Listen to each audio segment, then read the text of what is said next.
నన్ను అడిగితే పెరుగన్నం is the most easiest recipe to make అన్నమాట. ఇట్టే 5 మినిట్స్లో చేసేయచ్చు. ఫస్ట్ ఒక బౌల్లో కావాల్సినంత రైస్ ఎత్తుకొని ఒక హాఫ్ స్పూన్ ఉప్పు యాడ్ చేసి ఒక 1 కప్ పెరుగు యాడ్ చేసి ఒక హాఫ్ గ్లాస్ వాటర్ యాడ్ చేసి బాగా కలిపేయండి. ఒకవేళ పెరుగు సరిపోలేదంటే ఇంకొక హాఫ్ కప్పు పెరుగు యాడ్ చేసుకొని బాగా మిక్స్ చేయండి. ఒక 2 మినిట్స్ రైస్ మెత్తగా అయ్యేంత వరకు మిక్స్ చేసి పక్కన పెట్టుకోండి.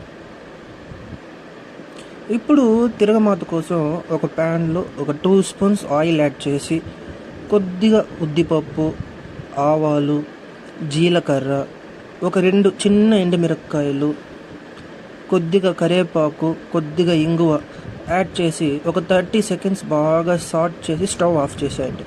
ఇప్పుడు ఈ తిరగమాతని పెరుగు అన్నంలోకి యాడ్ చేసి బాగా మిక్స్ చేసేయండి. అంతే, టేస్టీ పెరుగు అన్నం తయారు. ఎంజాయ్.